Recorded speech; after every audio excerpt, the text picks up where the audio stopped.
Hi, my name is Ashley Yarbrough, and this is my Anatomy and Physiology 1 Skull Identification assignment for lab. This is Horatio. He'll be assisting me today. This is my paper with just the list of items that are needed to be labeled today.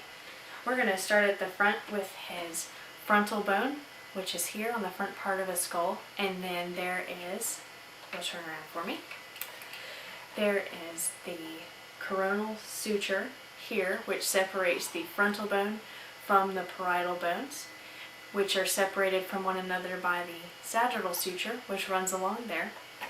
Then we have the optical bone here, which is separated by the lambdoid suture.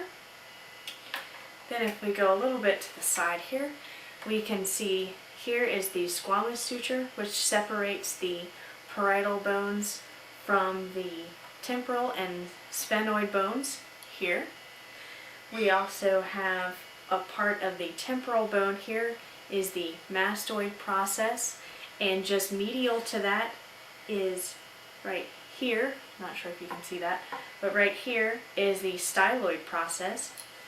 Just superior to that you have the external acoustic meatus, and we also have, if we move a little bit here, we have the mandible, which also contains the coronoid process here and the mental foramen, which are here, and that moves us to the front where there's another one on the other side.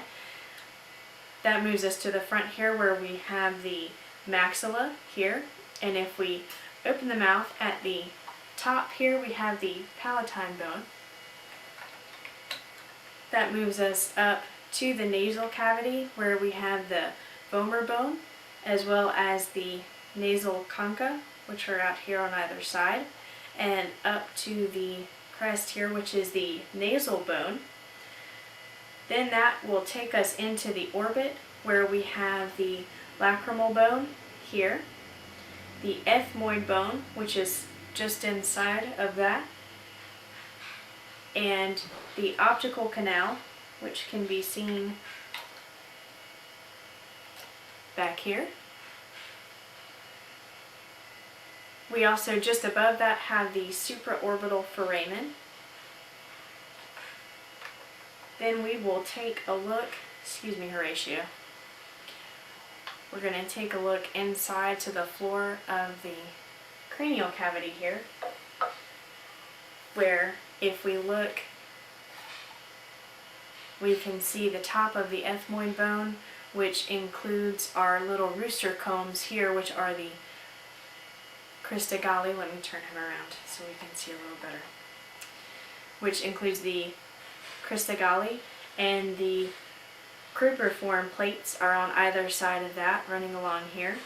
We are also able to better see the lesser wing and greater wing of the sphenoid bone, as well as this little hole here being the sella trachea. Then we also have the foramen ovale, which are here. And last but not least, we have the foramen magnum, which is where the spinal cord comes and connects into the brain. Thank you.